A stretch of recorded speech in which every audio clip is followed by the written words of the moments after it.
तो सबसे पहले जो जल जाते हैं जो मरीज़े इश्क होते हैं, जो नई उम्र की नई फसल शौकीन, तो जो शौकीनियाँ हैं ये मुसीबत की बायस हो जाती हैं।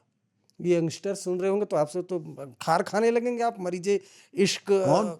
यंगस्टर जो आजकल के नौजवान तो हैं, बड़ा यंगस्टर्स बड़े। को मेरा है कि उनको खौफ खाना भी चाहिए। कब कौन सिरफिरा मिल जाए और उनको मालूम पड़ जाए कि लाभ के स्थान पे हानि मिल जाए। इश्क करें अपनी पुस्तकों से, अपने देश से, इश्क करें अपने अध्ययन पठन पाठन पे। बेमौसम के फूल आते हैं तो हमारे युग में उनको कतर दिया जाता था। 25 से पहले अगर बेमौसम के फूल आते थे तो माता पिता कतर दिए जाते थे। और जैसे मेरे अब तो सर पे बाल नहीं हैं, अगर कहीं बेमौसम आपने दाएं बाएं ऐसे कर दिया तो माता जी आपकी उम्र कुछ भी, वो ऐसी धुलाई होती थी आपकी। और वहीं नाई को बुला कहते थे कि भैया के बाल मूड़ दो। अरे माता जी जवान लड़का आप क्या कर रही हैं? उनका कह देंगे माँ की मौत हो गई थी, तेरे ही करा के आए हैं माँ की। आप ऐसा बोल रहे हैं आजकल वो सब जंजी वंजी चल रहा है, क्या कहते हैं उसको, जंजी, और वो सब आजकल सब। जंजी क्या था हमें बताएंगे तब मैं बताऊंगा। हाँ, वो बताओ भी क्या है वो सब। तो वो जो आपकी, हाँ, तो आपकी अगर वो बात सुने तो बड़ा घबरा, वो लोग बड़े एक्सप्रेसिव होते हैं, नहीं ये वो कहते ठीक हैं। है, उन्हें एक्सप्रेसिव होते, एक्सप्रेस होना भी चाहिए। क्या वैचारिक क्षमता मुझको कम मिली है? मेरी वैचारिक क्षमता किसी से 19 नहीं, किसी सबसे 25 पड़ेगी, लेकिन मर्यादा के अंतर्गत। 17 की उम्र के आने पे माता जब यूनिवर्सिटी जाना था उसके 3 दिन पहले माता जी ने बुलाया कि तुमसे 5 मिनट बात कर रही हैं। कहा जी अम्मा बताएं।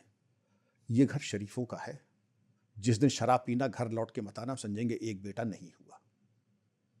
तुम्हारे बाप हड्डी जला के तुम्हें सबसे अच्छी यूनिवर्सिटी में इसलिए भेज रहे हैं कि तुम पढ़ो, नाम रोशन करो, अपने पैर पे खड़े हो जाओ।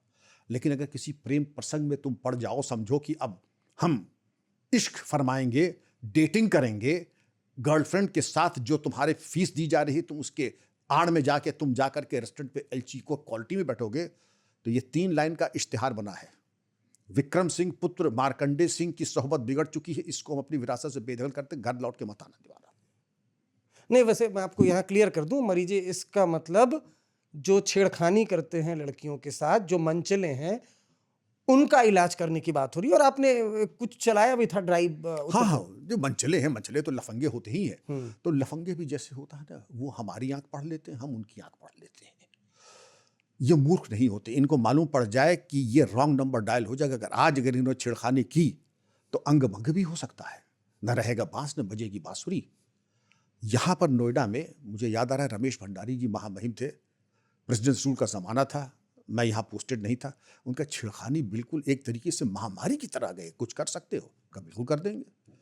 का तुम्हें कितना संसाधन चाहिए? कोई संसाधन नहीं चाहिए, मैं अकेले काफ़ी हूँ, मुझे किसी का कोई संसाधन नहीं। उनका तो आप आकर के 15 दिन कैंप कीजिए। 15 दिन कैंप किया, हमने पुलिसवालों को बुलाया कि आप आकर के यहाँ छेड़खानी रोकने के लिए आए हैं, अगर आप में से भी कोई शौकीन हो तो कृपया करके अभी चले जाए, क्योंकि हमें लगता है लड़के हैं, लड़कों से गलती हो जाती है। अगर उस तरह का कोई हो तो अभी छोड़ के चला जाए, वरना फिर आपके लिए दूनी सजा होगी। आप चिन्हित करें कि बच्चियों के कॉलेज, बच्चियों के स्कूल, वो फैक्ट्रीज और ऑफिसेज जहां महिलाएं हैं, और ये जीव जंतु जो वहां पर दफ्तर खुलने से पहले, दफ्तर बंद होने के बाद पान की दुकान में कभी बाएं देखते, कभी दाएं देखते, कभी बाल काट रहे हैं, और घंटे भर तक जैसे मालूम पड़ा कि धर्मेंद्र देवानंद का हाइब्रिड यहाँ खड़ा है सामने, घंटे घंटे भर तक बच्चियों के ऊपर फप्ती कसना, उनके ऊपर प्रेम पत्र फेंकना, उनके ऊपर फालतू के जो गैलरी के गिफ्ट आते हैं, कलम वलम, वो फेंकना। उनकी भाव भंगिमा समझ लीजिए। वो आपकी तरह या हमारी तरह कपड़े नहीं पहनते हैं, उनके कपड़े बड़े विचित्र होते हैं।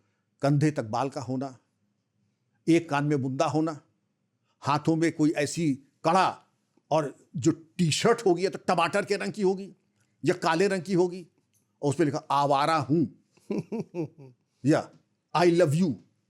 ये हमारे आपके आदमी, इनको लिया, पूछेंगे किसका प्रेम, किसके लिए आई लव यू आपने? आप आवारा हैं तो आप जाने, आपका काम जाने, हमें क्यों बता रहे हैं कि आप आवारा हैं? ये किसके लिए वंशलोचन कुल कलंक किसको दिखा रहे हो कि तुम आवारा? आवारा तो तुम भाव भंगिमा ही बता रही कि तुम अव्वल दर्जे के आवारा हो। तो उनको ले आइए। तो जब उनको पकड़ा गया तो बताइए पहले दिन कितने मिल गए नोएडा में? सैकड़ों की तादाद में मिल गए। वो क्या नाम था उसका, मजनू? मजनू, ऑपरेशन मजनू। उनका पूछा आपकी माता जी यहाँ पढ़ाती हैं या पढ़ती हैं? ना। आपकी बहन पढ़ती हैं या पढ़ाती हैं? ना। आपकी मौसी, आपके परिवार की कोई? तो आप यहाँ, मैं देख रहा हूं 2 दिन से आप यहीं पर शोभा बढ़ा रहे हैं, कारण क्या है इसका? का शोभा नहीं, बस तफरीहन। आपको कोई एतराज कि नहीं बच्चों, अभी तो एतराज भी नहीं, तकलीफ भी नहीं, हम तो जनता के सेवक हैं, पहले पुलिस लाइन चलो। तो उसके सैकड़ों लड़के आ गए, जाड़े का टाइम था। अंकिल जी पानी मिलेगा? उनका जो पानी हम पिएंगे वही तुमको भी पिलाएंगे, टैंकर मंगाओ। उनके साहब हम लोग तो दूसरे तरह का ना, यहाँ तो वही मिलेगा जो हमें मिलेगा, हमारे पास कोई अलाउंस ऐसा नहीं कि हम वो पिलावा नहीं लूँगा। हम लोग मानवाधिकार का बड़ा संरक्षण करते हैं, किसी के मानवाधिकार का हनन नहीं होना चाहिए। तो साहब उसके बाद पानी पिला गया। उसका रात को फिर 12-1 बजे, नोएडा की ठंडक, दिसंबर का महीना, सब पानी पिलाएंगे। सैकड़ों लोगों को इक्का तो हम थोड़ी कि तश्तरी में लगा करके गिलास में ला करके दें, भाई फव्वारा चला दो, सबको पानी पिला दो। हम लोग भी तो ऐसे ही पीते हैं, तुम भी ऐसे पी लो, चुल्लू लगा करके। खैर उसके बाद का खाना, उनका खाना तो ऐसा कर दो कि लैया चना और गुड़ ये है, ज़रा मंगा लो एक भाई। अंकिल जी ये क्या चीज़ है? हमने कहा अच्छा हुआ तुम आ गए, ये हम लोगों का ये भोजन है और इससे दिमाग बला का रोशन और बदन कुंदन की तरह मजबूत होता है, ये खाओगे तो अच्छे रहोगे। खैर ये हो गया। अगले दिन हमने आप लोगों को बुला के कहा इन सब के नाम, पते और फोटो प्रकाशित कर। जैसे मान लीजिए मोहनलाल पुत्र सोहनलाल निवासी 24 सेक्टर 20, ये यहाँ पर इस लड़की भी छेड़खानी करते, धारा 294 में गिरफ्तार हुए। तो पत्रकारों ने बिना एक पैसा शुल्क लिए, कैसा बड़ा अच्छा है, पूरे एक एक पन्ने के वो आगे न्यूज़ कवरेज, सबके नाम, पते, फोटो, और जो विवाहित थे उसमें उनकी पत्नी का नाम भी लिख दिया और पत्नी को उसकी कटिंग भी भेज दी, जिससे कि सेवा समिति वहाँ चल जाए।